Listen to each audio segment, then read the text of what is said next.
El mundo desde una mirada jurídica. Cine, literatura, actualidad y más en Juris Tantum, porque todo tiene prueba en contrario. Con Carla Millones Y Luis Manuel Marcano por Radio UC. Bienvenidos, queridos estudiantes, a este otro programa, y este es otro programa internacional de Juris Tantum, con nuestra compañera Carla Millones, que ya se incorpora al equipo nuevamente. Hoy tenemos otro invitado internacional, y es el embajador Nelson Haddad. El embajador Nelson Haddad ha sido embajador de Chile en Jordania, Irak, República Árabe de Egipto, Ecuador, y fue también subsecretario de Aviación. Él es abogado de la Universidad de Chile y tiene una maestría en la Universidad Católica. Vamos a hablar sobre el mundo de hoy. Tenemos un mundo muy convulsionado. Tenemos un mundo, creo que estamos en peligro, como estuvimos también en peligro antes de la Gran Guerra de Europa y en esa entreguerra, pues que H.E. Carlos desató la crisis de los 20 años. Bienvenido, embajador Nelson, ¿cómo le va?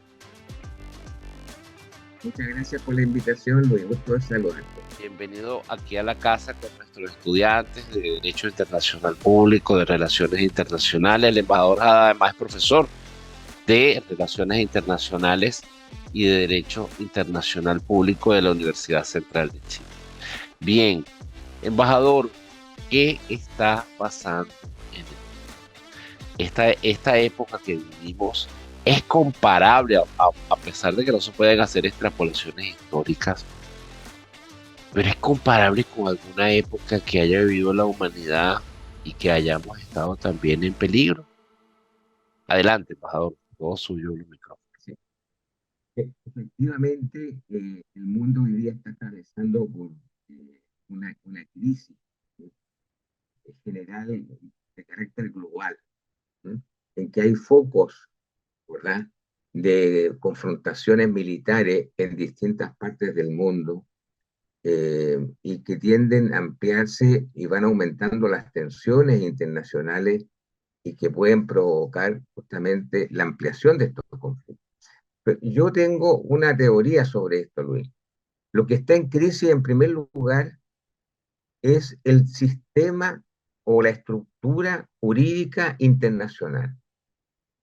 Tenemos el caso que, a contar de la Segunda Guerra Mundial, cuando se constituye, ¿no, verdad?, la Carta de Naciones Unidas y se establece un Consejo de Seguridad, ¿m?, con los países victoriosos de la guerra.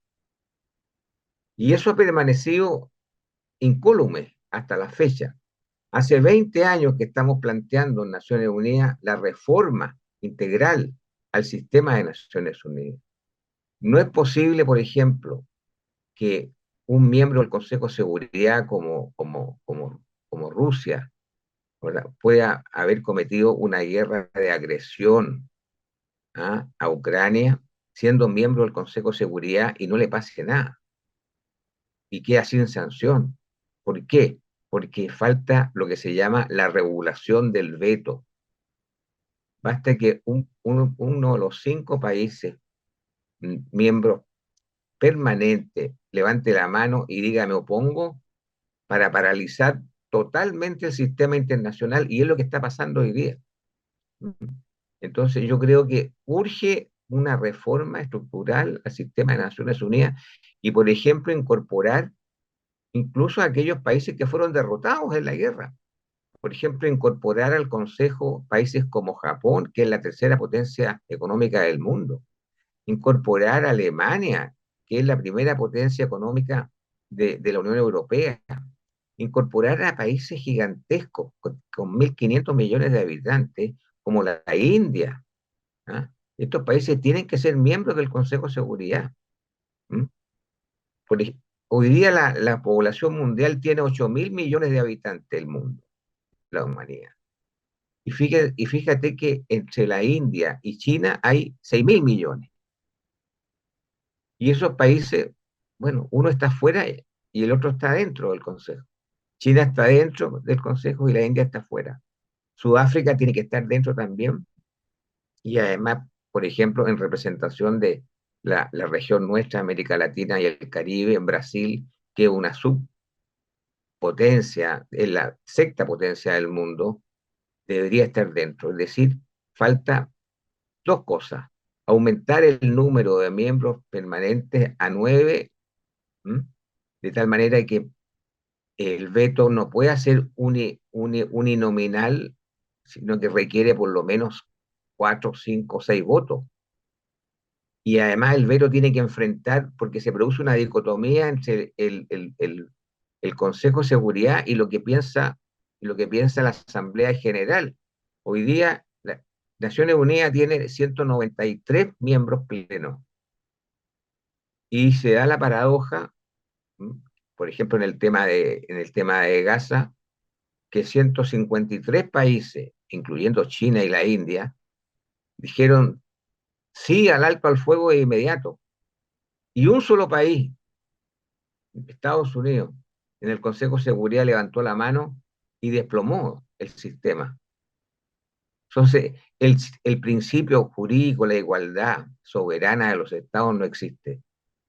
Entonces, estas potencias no pueden, ¿no es verdad?, paralizar el sistema. Y esa es una de las grandes críticas a la situación que hoy día está sucediendo en el mundo.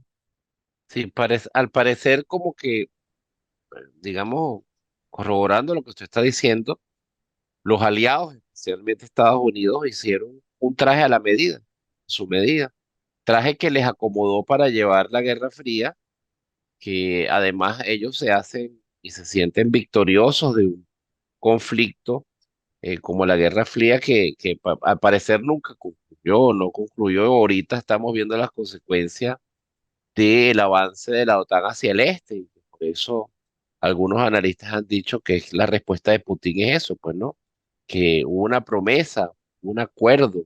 ¿Qué le parece a usted esto? O sea, que ¿le parece a usted que Occidente ha tentado a Putin para que él responda de esa manera por no cumplir con los acuerdos que se dieron luego al final de la caída del muro de Berlín y de la unificación alemana, de no avanzar hacia el este? Pero el tema pasa por, por algo más global. Es decir, hoy día, frente a este poder occidental, mm, Estados Unidos y la Unión Europea, aparece, digamos, interpelándolo el nacimiento de lo que se llama el sur global, los países BRICS, ¿m? Que hoy día están aumentando su número. ¿M? Ahí está, ¿no verdad? Brasil, está Sudáfrica, está China, ¿m? Ahora se está ampliando Arabia Saudita. O sea, hoy día esos son los países que van a ser el contrapeso, ¿ah?, al poder de Occidente, que en definitiva no está tomando las decisiones correctas, especialmente frente a los conflictos. Porque el Consejo de Seguridad, Luis, está llamado, de acuerdo a la Carta Constitutiva de Naciones Unidas, a, a preservar, a resguardar la paz y la seguridad internacional. Y ese objetivo, ¿ah?, si tú lees la carta, en el preámbulo de la Carta de Naciones Unidas aparece que este objetivo es para evitar los dos grandes flagelos, dice textualmente la carta, que nos han azotado a la humanidad durante el siglo XX. Tuvimos dos guerras mundiales en el siglo XX y fue llamado así el siglo de las guerras, y en un periodo entre una y otra solamente de 30 años. En consecuencia, ha fracasado el sistema. Y las Naciones Unidas nace justamente para evitar las guerras. ¿Mm? Claro, las consecuencias de la guerra, como la conocimos en tanto la Gran Guerra de Europa, la Primera Guerra Mundial, como la Segunda Guerra Mundial, Naciones Unidas se formó para que no se generara un conflicto de estas magnitudes. Creo que hasta cierto punto cumplió con ese objetivo, porque lo que hubo fueron las guerras de la Guerra Fría. Las pudiéramos enumerar por esta: Corea en los 50, Luego Claro. viene la guerra de Vietnam, que se extendió pues por los franceses, luego los estadounidenses, luego las guerras de Centroamérica, guerras ideológicas, pues, en el propio, en África, pues, las guerras de tribus, las guerras internas, la guerra contra el terrorismo. Lo que sí quedó en la pregunta que le hice hace ratico fue que Estados Unidos se sintió victorioso y así muchos autores también lo apoyaron de ese fin de esa Guerra Fría que, como estamos viendo en este momento, en realidad no concluyó, sino que hubo un espacio de entreguerra y que ahora estamos si no en la antesala, estamos ya en una nueva Guerra Fría porque Putin tiene amenazada a Europa. La invasión de Rusia a Ucrania no se justifica desde el punto de vista ni de los derechos humanos ni desde el punto de vista de la política internacional, pero sí desde el punto de vista del realismo político. La política de poder nos puede hacer entender por qué, como les dije hace rato, por qué Putin, tratando de en cierta forma de defenderse del avance de la OTAN, de Occidente hacia quienes habían sido las naciones de esta ex Unión Soviética, de la Unión de Repúblicas Socialistas Soviéticas. Entonces, eh, estamos en un peligro grandísimo, Europa está en peligro, Europa se está rearmando y por un lado, las democracias, por otro lado, parecen no cumplir con las demandas de la sociedad y las personas, el público, pues, mucho más se sienten atraídos por gobiernos que puedan satisfacer sus necesidades, como el caso, por ejemplo, en El Salvador, el presidente Bukele, que al parecer, de acuerdo a algunos analistas, violando la Constitución, se queda otro mandato más, pero satisface pues las necesidades de seguridad a los salvadoreños y las personas parecen eh, dejar pues que de transar ciertas libertades por la tranquilidad de vivir en una sociedad en donde la seguridad personal pues les sea garantizada.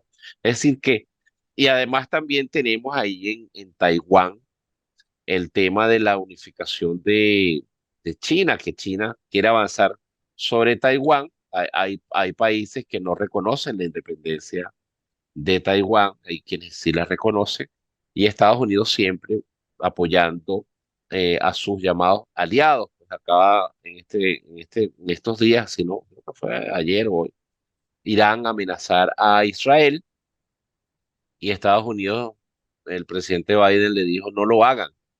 Entonces, ¿qué, qué, qué peligro tenemos enfrente? ¿Usted cree, embajador, que pudiéramos estar en la antesala de una tercera guerra mundial, de que la invasión de Rusia a Ucrania y los conatos de guerra que hay en todas partes, Venezuela amenazando a su vecino Guyana, eh, de que hayan conatos, esos conatos no sean la antesala de un conflicto que se vaya a globalizar? Primero, Luis, algo que en política es un aforismo muy conocido. ¿Quién se, quién se desprende voluntariamente del poder? ¿Mm? Ahí está, este es el meollo del tema. ¿Ah? Ninguno de esos países quiere dejar su escaño en el Consejo de Seguridad. Entonces, y la pregunta es, ¿cómo logramos, no es verdad? O por la vía de la persuasión y la convicción de que es necesario ampliar el Consejo, ingresar nuevos miembros, balancear y regular el veto. No solo un país puede, no basta con un solo país que se enfrenta al resto. Ahora, por ejemplo, se está exigiendo que las resoluciones que toma el Consejo de Seguridad tienen que ser de frente a la Asamblea General, de frente a los 193 países, para que les miren la cara, es decir, para que les den explicaciones por qué están haciendo el veto. ¿Mm? ¿Qué fue lo que pasó a propósito del alto al fuego en Gaza? Los 153 países estaban mirando, ¿m?, cómo eh, a 3 veces consecutivas Estados Unidos levantó la mano para vetar la resolución de alto al fuego. Entonces, estamos buscando la paz, estamos buscando la seguridad, estamos tratando de evitar las confrontaciones bélicas con los costos más significativos de esa guerra que ya lleva 38.000 muertos, y en su mayoría son civiles, niños y mujeres. Esto no tiene nombre, este es la masacre más grande del siglo XXI. ¿M? Que Y, y, además, y, con- y si lo y vemos a continúa la luz, todavía. y si lo vemos a la luz, embajador, disculpe, de lo que establece el Estatuto de Roma de la Corte Penal Internacional, Netanyahu habría incurrido en crímenes de lesa humanidad, ¿cierto? Claro, y está la demanda sudafricana contra el Estado de Israel por el delito de genocidio, que es el más grave, el más abominable, inhumano y degradante de todos los delitos internacionales. Sí, Y cuénteme, ese interés, quiero que me explique algo que me lo han preguntado inclusive algunos profesores. ¿Por qué si existe la Corte Penal Internacional, que se supone conoce de estos crímenes internacionales, genocidio, lesa humanidad, agresión y crímenes de guerra? ¿Por qué Sudáfrica va a la Corte Internacional de Justicia, que se supone dirime los conflictos internacionales entre estados, y sí. no... ¿Por qué ocurre esto? Bueno, es una elección de los países. ¿M? La Corte Penal Internacional u- está, tuvimos ocasión de estar hace poco tiempo allá, ¿m?, en la Corte, y tiene 1.200 funcionarios, Luis, y hay 600 en terreno. En todos los conflictos que hay, por ejemplo, especialmente en el África, ¿ah?, en Sudán, en Darfur, en esta confrontación entre cristianos y, y musulmanes que lleva 300.000 muertos, en el Congo, en Mali, en Gabón, en fin, la cantidad de conflictos que hay tiene a la Corte ocupada, digamos, a un nivel, digamos, que excede sus capacidades.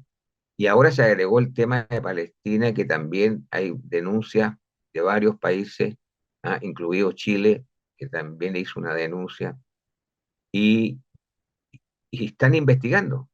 Pero los juicios de la Corte, pues, tú sabes, Luis, se demoran 6, 7, 8 años. Es una justicia lenta, pero que tarda mucho tiempo, mucho tiempo. ¿Mm? Embajador, fíjese, pareciera que esta carta que tengo acá, carta de las Naciones Unidas, está cayendo en desuso, porque si bien es cierto, actualmente Israel se ha excedido en la respuesta que dio por el ataque de Hamas, también Hamas incurrió en un tremendo crimen al matar Por jóvenes supuesto, en una fiesta. por supuesto. Entonces, el tema de los derechos humanos no tiene color político, raza, credo, condición social, y pareciera que Naciones Unidas no está cumpliendo ya con sus funciones porque, como dice una profesora muy querida, eh, ya hizo ya cumplió su trabajo, ya cumplió sus funciones para la cual fue creado. ¿Cómo pudiera establecerse una reforma sustancial, una reforma completa? Yo lo llamo una reforma de centro del sistema de Naciones Unidas, eh, inclusive sacándola de Nueva York. Yo había pensado en un territorio que estuviera en disputa y que los países pudieran conceder pues ese espacio para que se estableciese el sistema de Naciones Unidas en una tierra de todos, y que esta carta, con la eliminación del veto, pudiera dar espacios para que la resolución 2526, que es la resolución sobre los principios del derecho internacional, la igualdad soberana de los estados, la autodeterminación de los pueblos, verdaderamente se hiciera una luz viva. Estamos como en Estados Unidos cuando Martin Luther King dijo, yo tengo un sueño en la plena lucha de derechos civiles, cuando se violentaban muchos derechos de los afroamericanos allá. Eh, ¿Hacia dónde vamos, Luis, embajador? pero lo más importante es el derecho internacional humanitario, porque en los conflictos armados hay un principio fundamental de derecho internacional humanitario, que son las convenciones de Ginebra de 1949 y sus protocolos adicionales de 1977. Es decir, la obligación de las partes en conflicto o las partes beligerantes de respetar fundamentalmente a los civiles. Por eso que los casos de distinción, los casos de prudencia y razonabilidad son fundamentales. Los civiles no se tocan, y ese es un principio para todas las partes. Y eso se está violando hoy día, porque la mayoría son civiles las personas que han fallecido, niños y mujeres, y eso no puede ser. O sea, en el fondo estamos frente a una tragedia humanitaria devastadora. Si a eso le agregamos, ¿verdad? El hambre como arma de guerra, el de privar a la población civil en Gaza de agua, de comida, de medicina, de suministros básicos, de combustible, y bombardear sus hospitales, sus universidades, sus escuelas, sus mezquitas, sus iglesias. Lo sabemos bien, y hay jurisprudencia en la Corte, y que el bombardeo indiscriminado, deliberado de la población civil constituye un crimen de guerra. Conozco los aviones F-16 porque los compramos nosotros en Chile. La letalidad de estos aviones. Y además, Luis, conozco la precisión quirúrgica de sus misiles y de sus bombas. ¿Ah? Aquí no hay margen de error, aquí no hay daño colateral. ¿Mm? Es brutal lo que estoy diciendo, pero esa es la realidad. Porque la aviónica del avión, cuando engancha el blanco, hay una frase digamos, americana, que la pronunciaban los instructores que llegaron a Chile, decía, fire and forget, dispara y olvídate, porque el blanco era preciso, quirúrgico. Dios, Dios. ¿Mm? ¿Te fijas tú? Es terrible lo que me está contando, embajador, pero dice, pues, de esa peligrosidad en la que estamos. Yo quedé muy impresionado esta mañana escuchando las noticias que decía que hay un reporte de Naciones Unidas que casi un centenar de personas murió por inanición antes del ingreso Claro. de la ayuda humanitaria que entró, creo que hace unas pocas horas.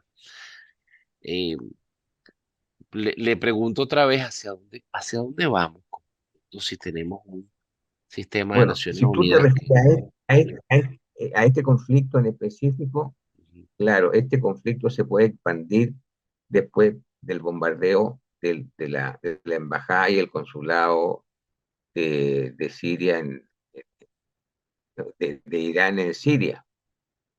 Y como hemos visto en la prensa, Irán asumió, digamos, que tenía la obligación de responder.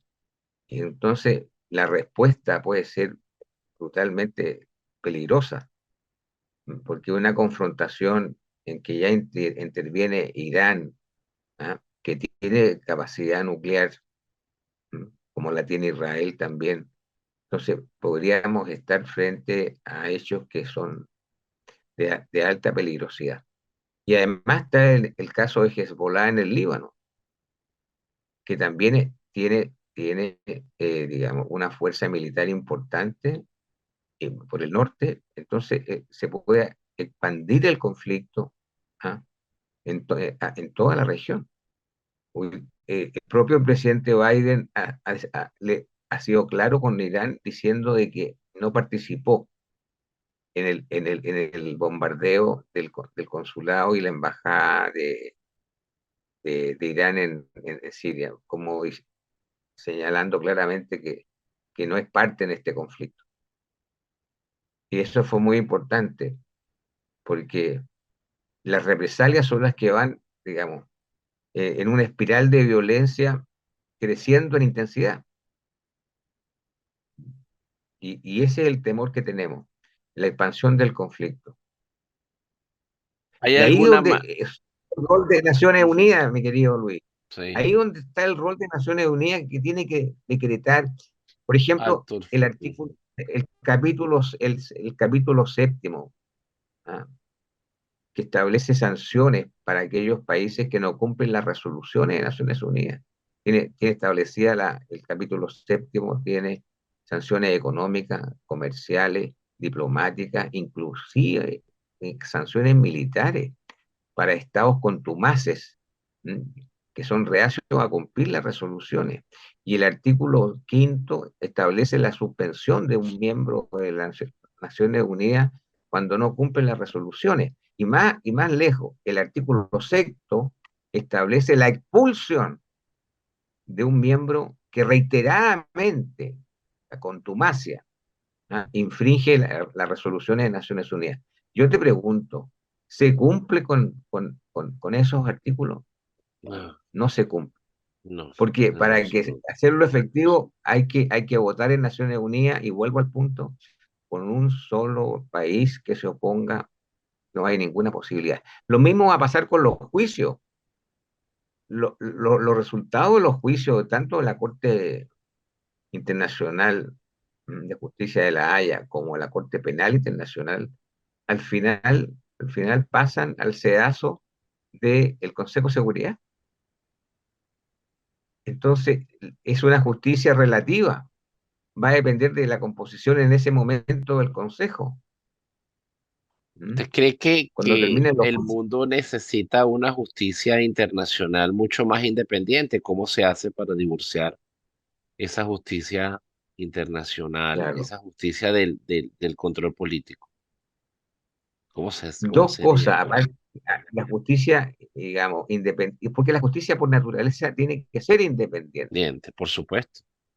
Es parte de su esencia, de su Sí, sí, naturaleza. La independencia del Poder Judicial, decimos aquí en así Chile. es, Eso es así es. fundamental. ¿Ah?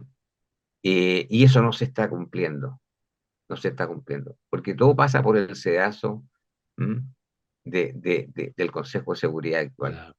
lamentablemente. ¿Usted cree que pueda haber una llama que encienda todos y que una todos esos conflictos para que se genere un gran conflicto mundial? Es decir, que el conflicto de Rusia, Ucrania, la invasión, el problema con la OTAN, el problema en el Medio Oriente, el problema China-Taiwán, lo que tenemos aquí en América del Sur, en el norte de nuestra América, eh, para nadie es secreto de las vinculaciones de Venezuela con Irán y Rusia, que inclusive están metidos allá.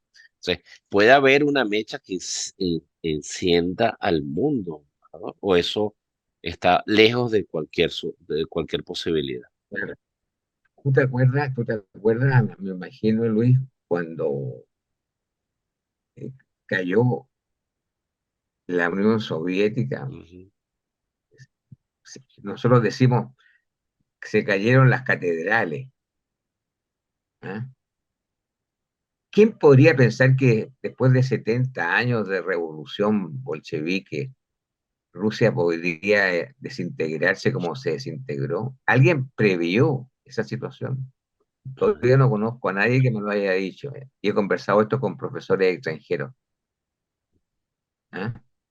Y después los países que estaban en lo que llamamos la órbita soviética o la cortina de hierro, pasan del sistema socialista a una economía de mercado. y se incorporan a la OTAN y algunos a la Unión Europea. ¿Te fijas tú? Entonces Francis Fukuyama dice, este es el fin de la historia. Mm, mm, Se acabaron los conflictos. Venció el capitalismo liberal y el gran derrotado es el socialista comunista. Pero no ha sido así, porque las guerras siguieron.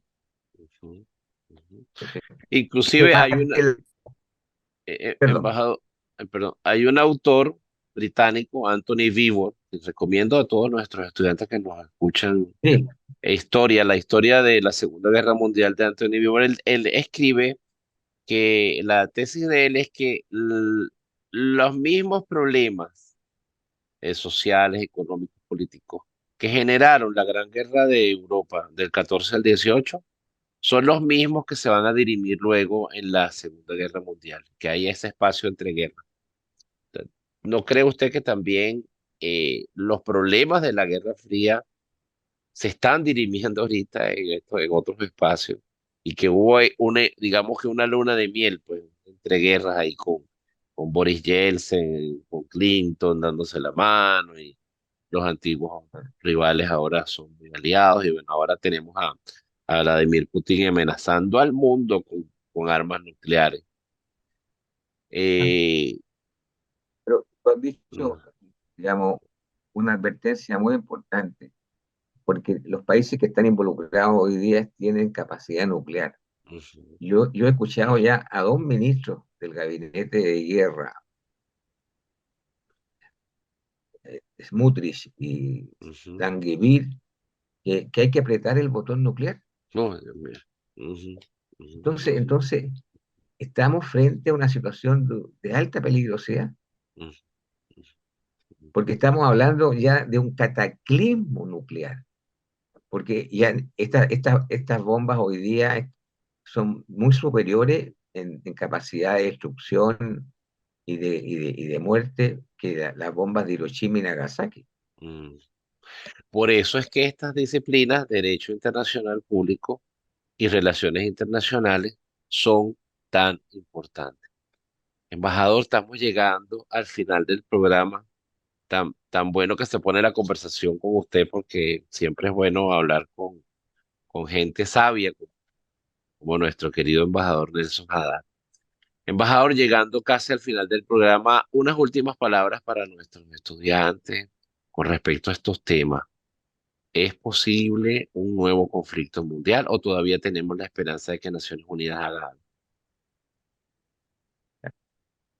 O sea, como están hoy día las condiciones y pensando un poco en la racionalidad humana, en la humanidad, en la civilización, debería imponerse la racionalidad, Luis, debería imponerse. Pero las guerras son capaces de nublar a los tomadores de decisiones y pueden, digamos, tomar decisiones que pueden ser, digamos, prácticamente la destrucción del planeta. Por eso que es tan grave lo que está pasando que si entre todos no luchamos por mantener esa racionalidad, especialmente los países que son los que toman las decisiones en el Consejo de Seguridad, ellos tienen en sus manos una responsabilidad moral, ética, frente al mundo, frente a la humanidad, frente a la civilización occidental, frente a lo que se llama el orientalismo, porque no solamente aquí basta con el, el sistema universal occidental, aquí se deja fuera a lo que es el orientalismo con China, con la India, con grandes países que tienen una capacidad bien bélica importante y por sobre todo una demografía que representa a miles de millones de seres humanos. Yo ruego que se imponga la racionalidad. Gracias, embajador. Ojalá se imponga la nacionalidad. Yo tengo fe en eso. Así que bueno, gracias, embajador, en nombre de nuestros Muchas gracias por la estudiantes, invitación. de nuestros estudiantes, quienes nos escuchan, de Aldo Morales y María José Vázquez, de la Dirección de Comunicaciones, que por ellos este programa llega a todos ustedes. Y recuerden ustedes siempre, adelante, por favor. Que no quiero dejar pasar la oportunidad de estar contigo para decirte la reiteración absoluta de mi compromiso con la democracia en Venezuela. Gracias, embajador. Sabemos que usted es el mejor amigo de los venezolanos. Así lo tenemos nosotros claro aquí en nuestra comunidad. Gracias otra vez a Aldo Morales y a María José Vázquez en la Dirección de Comunicaciones, que gracias a ellos este programa llega a todos ustedes. Y recuerden, si nos escuchan en cualquier parte del mundo en donde estén, pueden ustedes también conocer esa extraordinaria experiencia de estudiar en nuestra universidad, sea a través de nuestros programas de continuidad 100% online en psicología y en trabajo social. Muchas gracias y nos vemos la semana que viene. Gracias. El mundo desde una mirada jurídica. Cine, literatura, actualidad y más en Juris Tantum, porque todo tiene prueba en contrario. Con Carla Millones Y Luis Manuel Marcano por Radio UCEC.